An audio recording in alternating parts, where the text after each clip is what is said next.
Okay. So, hi again, and I think I'll be able to help all of those who belong to either of these category, people who are aspiring to immigrate to Canada or are just waiting for this COVID scenario to, go out of our lives and make a move, and they have done all their processes and waiting in their own country to make a move, or people those who are already in Canada and are newcomers to this country and didn't get the right opportunity or time to, do something about their settlement because of this COVID scenario or any other reason. Yeah, so I'll be keeping a check on the chat and we'll wait for anything to be, indicated. That is really important and a great, thank you. Hi, Faisal Shah. So hi to everyone, and I think you must be one of these people, those who are here to get some insights about settling in Canada. So my purpose or idea would be to give you a larger, big picture view because I believe, and as an immigrant myself who is not that old here, but yes, I've experienced some real challenges and got some insights out of them that I can assure you are everything is more about having that bigger picture view to settlement here, and the nuances or specifics can be taken care of once how does it the holistically the settlement looks like. So I'm bringing you my personal experience and some studies around to share something very briefly about myself. I would say I'm an immigrant who's like 1 year, few months old here, and back home I was an educator. I had a decade experience of developing right kind of pedagogy, 21st century pedagogy for private schools and training teachers for the same. And that was the kind of career I had back home. And when I came here, obviously I had to carve my path and have a right kind of transition for myself. So from there I got a lot of learning and inspiration to make use of every opportunity uh, where I can help or support immigrants with the same intentions. I'm here, and all my purpose would be to help you learn from my learnings and insights so that you end up making new mistakes and just not repeating the same that me and people around me did as immigrants. So that's all my purpose to be here. Along with that, yes, my story, I think everybody's story or journey, any new change lies under these three elements of, facing the challenge and learning out of the same and then acting upon the same, so uh, yeah, so that's how it has been for me as well.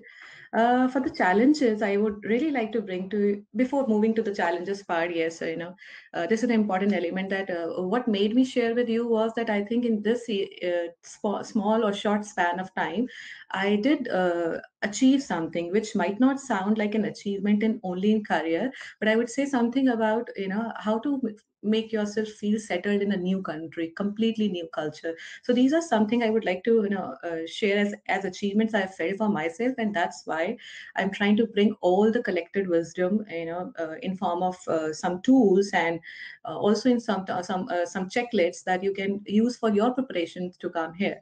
So one of my achievements I feel is building a potential social and professional network, and that's what I think is a core to settlement in Canada, because you are leaving all your social and professional network in your home countries, and now you have to start uh, doing that again, all that you did for decades or years in your home country.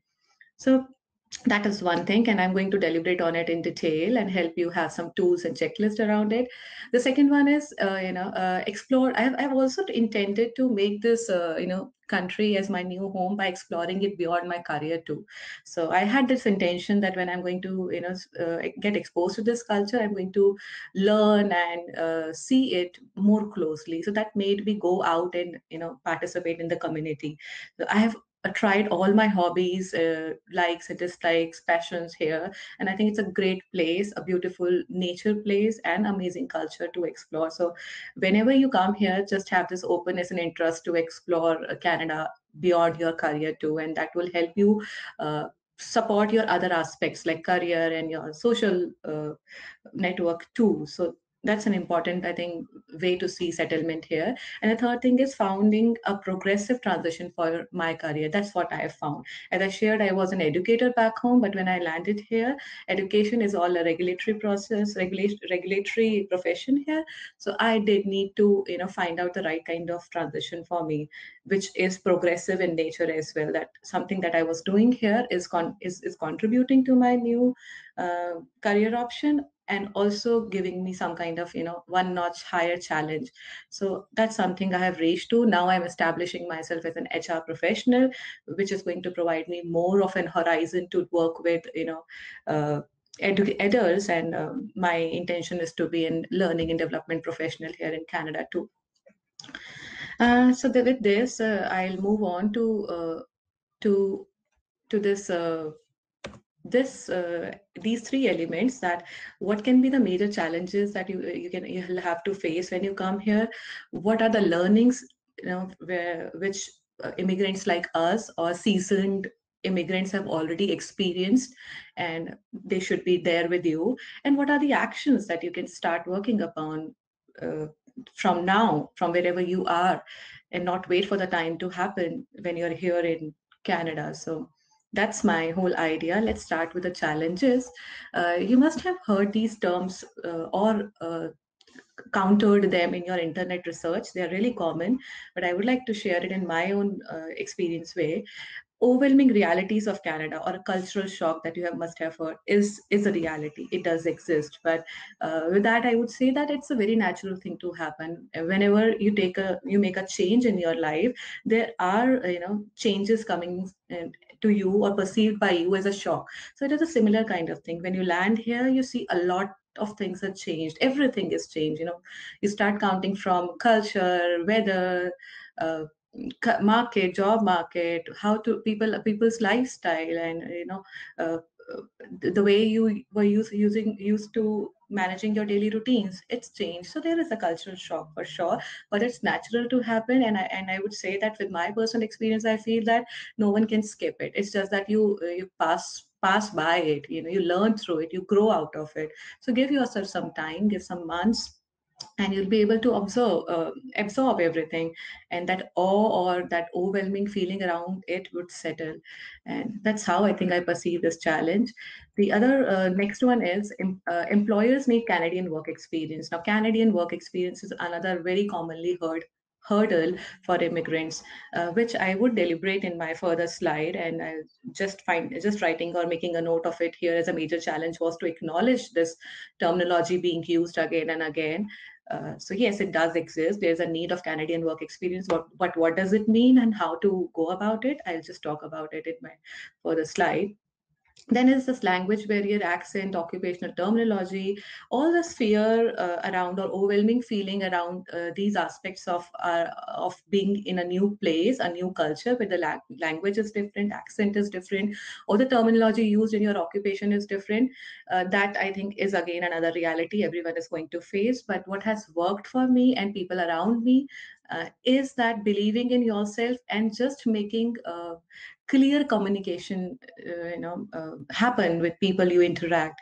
It is more important to make it clear than make it sound like them. So I have never believed in learning accent per se, I would say. But yes, language is one critical aspect, and I think that can be learned too. So even if you are here, once you start listening, reading, writing, and speaking about it, it does just happen. It starts happening to you.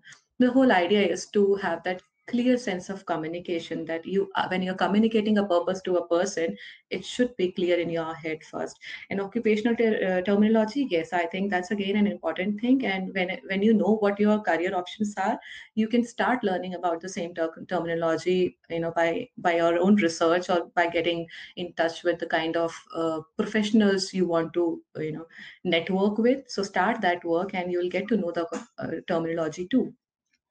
Then is this fourth challenge, which is absence of social and professional network. As I mentioned before as well, I find it as my achievement, and I think it's really, really critical.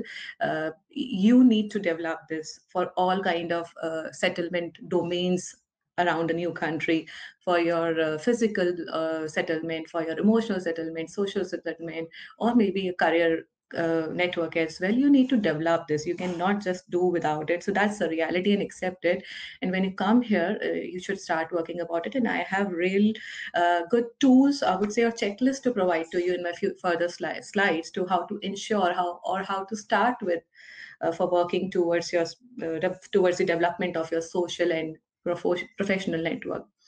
And the fifth challenge is that a lot many professions in Canada are regulatory, or they have some or the other kind of cultural hurdles for a transition to be done by an immigrant. So, and that clearly demands for right kind of research. And I think that can help because every profession has um, some different kind of realities here. So as mine was too, I had a profession in regulated domain. So I need to learn the career options to find out that what kind of skill set suits which, and what career options can I have, and what are my skill sets that can go with multiple options. So that's how you build it.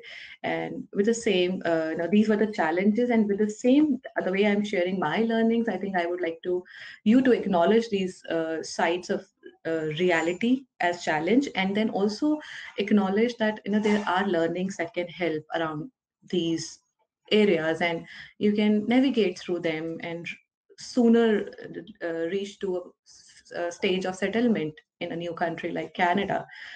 So learning is another thing, and some of my critical learnings around this experience of 1 year and so, but navigating through my own career options, I think I have tried to bring it to you.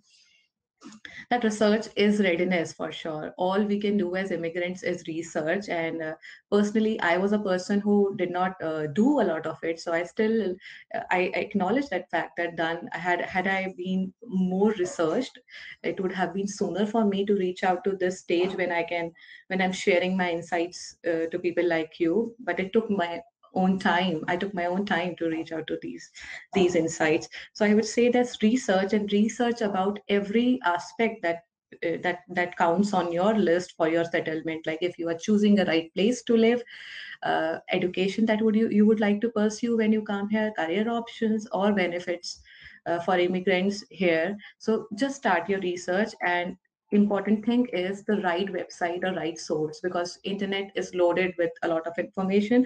But I highly recommend Canadian government site, which is canada.ca, and it's a complete resource book for anyone to find out climatic conditions, data, and information about places, connectivity, immigrants. So that's the place to be at for any kind of question. And yes, start meeting people whom you see as your potential network for your career options, and they can be a right source for research as well. So that's one thing. For me, research is readiness, and I highly recommend that. The second point is growth mindset. As an educator, I couldn't have missed this opportunity to highlight, which I have been talking about, minus this change in my life as well. But I think with this big change in your life, when you're making the whole environment get changed around you, you're moving to a new country, the right kind of mindset is required. And I title it, and think there are many researches around it, which says that growth mindset is the thing.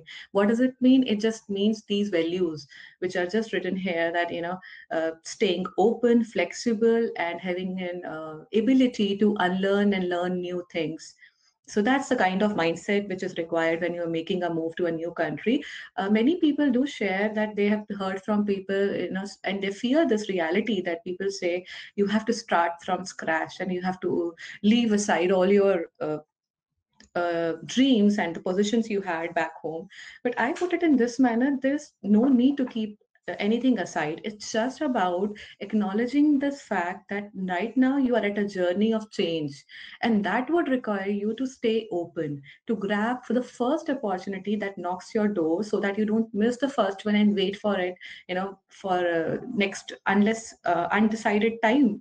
That should not be the case. So for that, I would say, yes, it is important to start with a small step, and it could be anything. It could be a part-time thing, it could be a volunteer thing, anything that comes across you, and you should go ahead with it. But it just doesn't mean that it is really hard to get the same position that you had back home, or the similar kind of lifestyle that you had. You can have it all in a different culture, in a different way, but this the journey requires a growth mindset. So that's what I mean by growth mindset. And I really say, I would say that coming with an openness and flexibility and attitude to learn is the key to for this change as an immigrant. And the third insight I really want to highlight, and that's something I've really observed in myself. I've learned from others the way people share their insights about networking. I think networking is not a result-oriented thing; it's an investment. If you have this understanding of networking for a result out of that first conversation you had with the person, no, it is not going to happen. Networking is an investment. It might pay you some dividend, frequently. Some people, those who are there to answer for your questions, but the right thing can will happen to you once only, and it can happen anytime as a surprise. You just have to keep on investing into it. And yeah, so with that, those learnings, I would also like to bring in front of you some facts and some numbers or stats. But the numbers are not that important here. This disclaimer is that numbers could be not that it could not be that accurate, but the fact is that 75% or around the jobs in Canada are hidden jobs. You don't get to know them by the regular way, by Indeed, LinkedIn, or those kind of platforms. They're like hidden jobs. So what to do about is networking again. So it's about getting in touch with the right person at right time in a right way that makes you touch an opportunity which was hidden from you and many other like you, but you got to know about it because you networked, you met the right person at the right time. So that's the real understanding of immigrants employment here, because the regular way is not enough. Regular mode is not enough. So the second thing is that that's a good news that Canadian job market or Canadian employers have increased their focus on diversity and inclusion. And I'm saying this not only by the stats I have learned from my research, but also while networking, the kind of mindset change, the kind of change in people's conversation with new immigrants. I have realized a change by myself. So people are really interested to know our views, to bring diversity to their work. So that's a good thing. And many HR professionals are changing their policies and practices because of this fact. So my point to bring it to your notice was to feel that important, that you are contributing to the market of Canada in this way, that they require this diversity. They need to know the diversity, to know the understanding coming from different cultures, because they are inviting immigrants. So you are the resource. That's a point of confidence we should all have in ourselves. So that's one another fact. And the third one is Canadian experience, which I wanted to deliberate, as I mentioned in my previous slide too, that Canadian experience is required in the market, but the understanding around is not that you need to have the similar kind of experience that you are aspiring for in your job posting. Canadian experience means that you need to be aware of the work culture in Canada. So there are many ways to get Canadian experience. It's not a hurdle. It's an opportunity for you to go out and learn the work culture and learn the way employers policies are existing for employees, for people like you. So that's an opportunity that way. And the ways are, you can go for any kind of paid work despite of a career aspiration of a different kind. You can start working anywhere to get Canadian experience. You can seek volunteer experience, that counts too. There is a great culture of mentoring happening in Canadian job market. Employers are encouraging their employees to go and mentor juniors or new immigrants. So all can have an advantage out of it. Internships and co-op programs are very helpful too. That's how I think experienced immigrants have been sharing their views upon. So this is the reality for immigrants. Quest around employment in Canada. And considering these realities and my own challenges and learning, I have tried to bring you some actions and tools that can help you a lot in your journey. The first one I would really recommend you to start now working upon is creating a plan B for yourself, which is a must. Why I say that? Because coming to Canada, you can not ensure a very linear kind of alignment of your career from your back home. You might have to explore or expand your horizon. So what are those related opportunities or career options waiting for you? That's the way to create your plan B. And there's a checklist I have created for you. If you want, you can make a note out of those points. First one says that I sit and identify your transferable skill set. I'm sure all of you from your own country are experts of something or other, and you have those skill set that can be transferred into other jobs as well, other career options too. So just list down them, that what were these transferable skills that you had or you have, and start from there, and then start for looking for your career options according to those transferable skill set, not just a linear progression of what you did you're back home. It's a plan B. I'm still not saying that that you should have that mind set that you have to think of something else. No, but a plan B is a must. And then learn about related certifications or license or regulations in that profession or career option that is on your list. And knowing your industry trends make you a learned person here. So, and it's easily accessible. Sitting from any country, you can always search about industry trends of education in Canada, hospitality.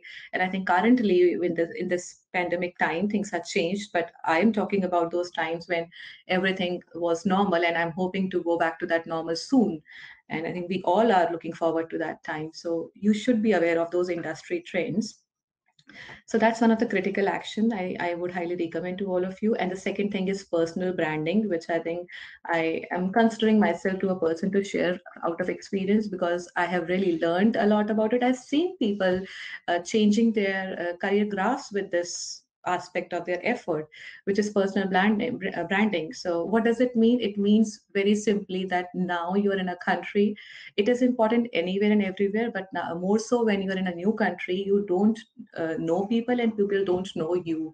So who's going to take that challenge or that target of marketing you have to take that. And that's personal branding, I would say. How do you start it? You start it first of all ASAP, because it doesn't require you to be in your dream country to start yourself, to start branding yourself. It's about social media. So choose the right platform. I think LinkedIn is the one which for all career options or all kind of professions, it is available for everyone, and it invites everyone. But if it suits your need, you can go to Insta and Facebook as well, but start ASAP. What to do?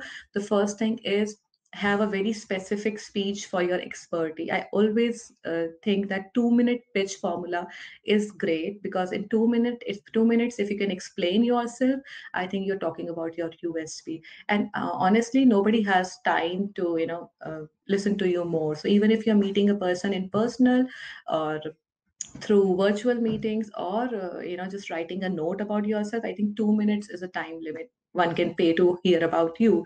So that's a way to build your USP in your head first. And then that's another critical thing, to connect with people with specific reason. I have learned here while I was trying to network and build my professional and social network, that people want to know that what's the specific reason you're wanting them to meet you, or what is specifically they can do for you with all the good intents they have to support you. So always write a message or approach people with a specific reason. And potential connections content on your feed is one way to sustain your network. And yes, you cannot stay in touch with all 10 people you have networked with, even if you intend to. But the right way is to just support their content on your LinkedIn feed. So like and comment on the people, those who you consider as your inspiration or your potential connections. Just keep in touch with them by this way, and keep creating and posting your own content, because again, the same thing, that if nobody's talking about you, you need to talk about yourself. And what do you need to cover? You need to cover your expertise, the values you have, because that's really counted here, and the background you bring. What do you bring to them? So just keep creating your own content and posting it on your social media. So that's about personal branding. And here also the core lies that if you believe that you are an expert of what you were in your back home, I think it's true, and just the context is changed is the reality. So yeah, we need to believe it first. So with this, I move on to my next slide, which talks about networking, whereas personal branding and networking, everything goes hand in hand. But there's still few points I would like to bring to your notice, that when you reach out to people, reach out with a genuine interest. And when I say genuine interest, I think if you really feel that the person can help you in some other manner, or you have something to share with the person, that's a genuine interest. Otherwise, the starting point itself is a point where you stop or the other person stop responding. So have that genuine interest. And especially if you're having a face-to-face interaction, I think you should have that sense of leading the conversation, at least have a preparation for leading the conversation, also with an end in mind. You cannot rely on the other person coming to meet you just to, continue talking or taking the conversation wherever the person wants. That it doesn't leave the right kind of message as well with the person. So that's the insight I think I have developed, and I've learned, I have practiced it, and it has been successful for me so far.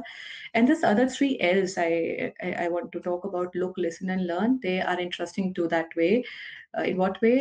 In a way that when you are in a new place, I think at times you feel that people are more senior or expert than you, because they know the culture, they know the situation better than you. You're too new.